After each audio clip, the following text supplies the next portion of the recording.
শেখ সাহেবের সাথে বাইরেছি।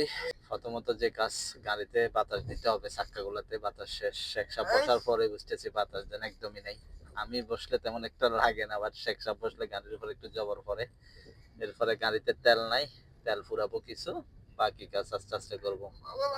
গাড়ির চাকার মতো মনে হয় আমার কিসমত ফুটা হয়ে যাচ্ছে। হঠাৎ করে ভিডিও করতে করতে দেখতেছি মাইকটা চলতেছে না, মাইকে ডিস্টার্ব করতেছে। এমনি মানুষে ভিডিও দেখে না, তার মধ্যে যদি যাও টুকটাক জিনিস দিয়ে ভিডিও করে ওগুলো যদি নষ্ট হয়ে যায় তাহলে হবে কি? এভাবে যদি একটা একটা ভিডিও করার জিনিস নষ্ট হয়ে যায়, এর আগে একটা মাইক ছিল সেটা নষ্ট হয়ে গেছে, আজকে একটা দেখতেছি সেটাও নষ্ট হয়ে গেছে, তাহলে তো মনে হয় আমার ভিডিও করাই বন্ধ হয়ে যাবে।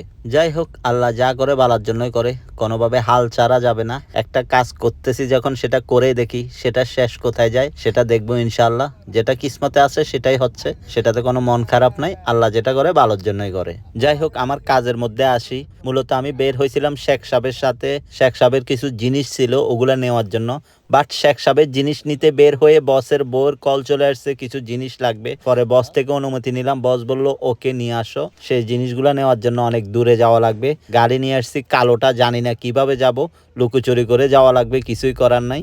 যাই হোক, আলহামদুলিল্লাহ সবকিছু মোটামুটি ভালোভাবে শেষ করছি। সব শেষ করে বাসার দিকে রওনা দিয়ে দিছি। সো আজকে ভিডিওটা এতটুকু। সবাই ভালো থাকবেন ইনশাল্লাহ। আসসালামু আলাইকুম।